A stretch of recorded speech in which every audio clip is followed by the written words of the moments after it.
You're quite hostile. I got a right to be hostile.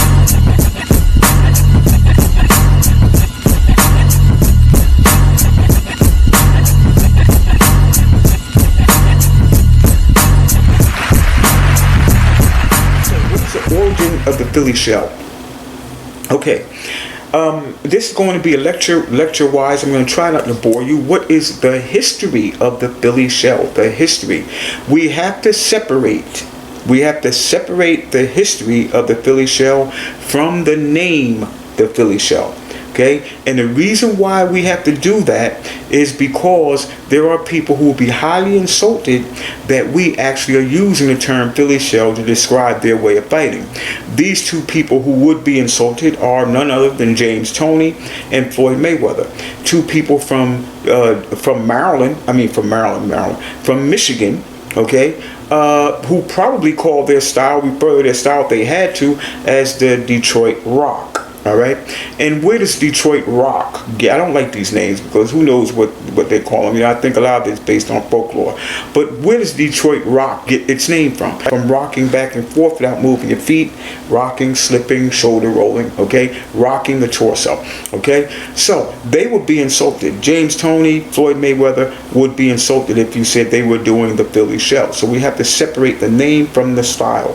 The style I'm going to address first.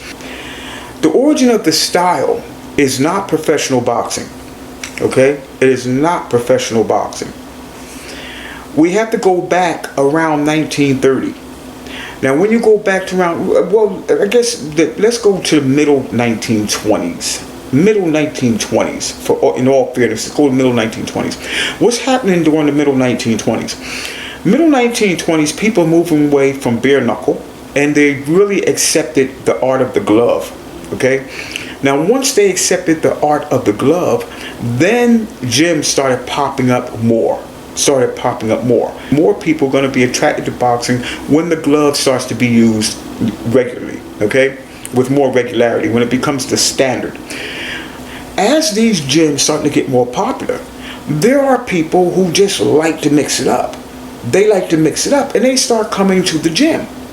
But these people who start coming to those gyms are not people looking to make money boxing. They're not looking, certainly not to turn professional. They're not looking to be amateur fighters. What they want to do is they just like to mix it up. They just like to spar, and they like to spar hard. And that was the origin of what people refer to as the gym rat, right? The gym warrior or the gym rat. Right? And the gym rat became so synonymous with being able to hit professional fighters, right, that Floyd Mayweather Sr. said in a conference, he said the reason why he came back to train his son was because his son Floyd Jr. was getting hit by gym rats. Okay? Now, these gym rats are guys who held down regular jobs. Again, they didn't want to turn professional. They could have turned professional, didn't want to. Many of them just didn't want to be told what to do, didn't want to be told when to run, didn't want to be told what to eat, but they love to box. They can't do the road work. They really can't do a lot of things that build up their cardio. They can't do that, right? So they have to develop different ways of sparring, and sparring for 7, 8, 9, 10 rounds, right? And stall for time, stall till they can get their second wind, still continue to go past exhaustion, right? They had to do that. So they started to find different means of doing that. So what did they do? They came up with basically two different ways to conserve their energy. Right? And they did this at the same time in different regions of the United States. These gym rats, right, who didn't have great cardio, didn't have time to run, didn't want to turn professional, didn't want to have amateur fights, these particular people developed two different ways of conserving their energy and still sparring and still being able to stay in the ring and beat up on professional fighters, right, more conventional fighters. One way was to stop moving their feet so much. Plant their feet and use their torso to slip, weave, roll with a punch, pull from a punch, roll from a punch, what became a shoulder roll. That's what they would do. That's one means. Another means was by not blocking punches. So let me put my energy drink down by not necessarily blocking punches from here, right? what they would do is they would rest their arms. They would find a way to rest their arms.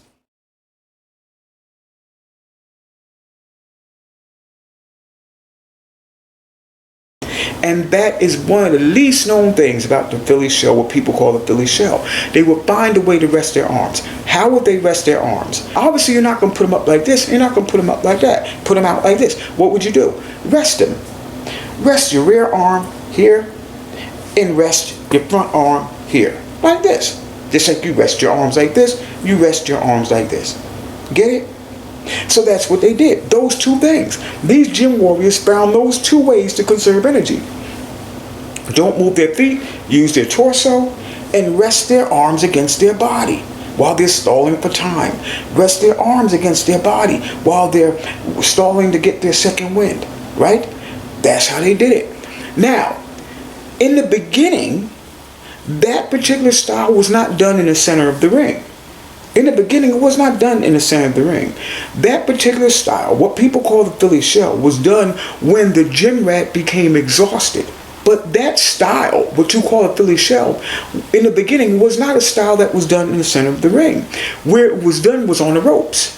These gym rats would become tired, so they would go back to the ropes and they would lean on the ropes and they would slip and roll and slip and roll. And they loved the fact that ropes, they would always test the ropes to make sure that the ropes were loose. Okay, loose enough for them to roll back from punches. Eventually many of these guys realized that they could do that same thing without being on the ropes, okay, and survive by moving to the center of the ring and standing there in the center of the ring and jabbing and flowing and doing the same type of movements in the center of the ring that they did on the ropes when they were tired, to conserve energy and to stall to get their second win. But those were the two elements. Now, what happened to these gym warriors? These gym warriors would go into gyms from, like I said, around 1930s up until possibly the 1980s.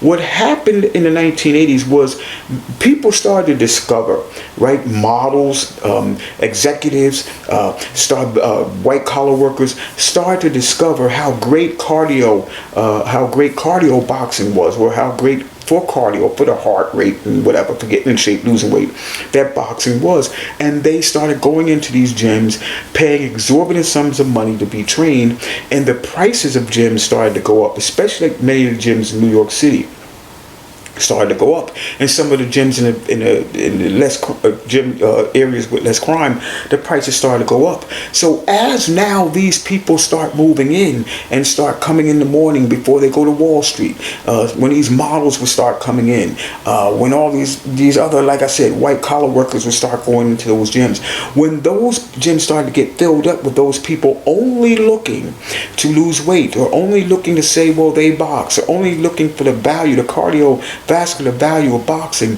the gym rat was basically weeded out. And some of them were just told, some of the prices for gym membership went up so high they just couldn't afford it, and some were just blatantly told, we don't want your kind here. And it's not like they were criminals, but they were there. They might swear, they might say certain things, they might talk loud, and this really would affect the patronage of these particular gyms. So around the 1980s, a lot of real beautiful gyms, a lot of nice gyms started popping up. Old gyms started being renovated, and those gyms would tell these gym warriors, your kind is not welcome here anymore, and the gym warrior started to fade out. There are still some places in Miami you can find them. There's still some places in LA you can find them. I imagine there are still some places in New York that you can find them, quite possibly in Michigan that you can find them. But for the most part, the gym warrior has been told that their company and their business and their presence is no longer welcome. But the origin of this style you call the Philly shell is from the gym rat, that individual who loved to fight but was unable to nurture and build up his cardio. So he developed a very slick style of slipping punches and defending with only using the swivel of his torso and resting his arms when he wasn't on the offense. And you call that the Philly shell today. Now, the name itself. The name itself is relatively easy. The name itself, according to the people that I know, I started training in the Philly shell, learning the Philly shell from some of the masters at the Times Square gym in New York City. One of the people that I used to ask a lot of questions of is an old fighter who's now deceased by the name of Saul Mambi. And I would ask Saul Mambi things, and Saul Mambi would sit and talk to me. And he actually told me the origin of the name, the Philly shell. One of the greatest fighters to never win a championship was a man by the name of Georgie Benton.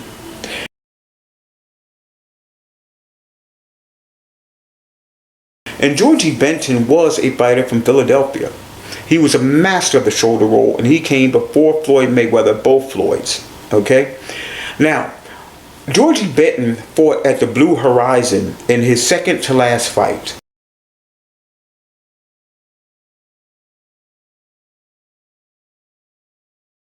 I believe this was 1961. And in that particular fight, the guy that he was fighting, I think he knocked him out in the second or third round. But he came out aggressive. And he started throwing at Georgie Benton. And he was on defense. And he was rolling, and he was pulling, and he was rolling, he was slipping under.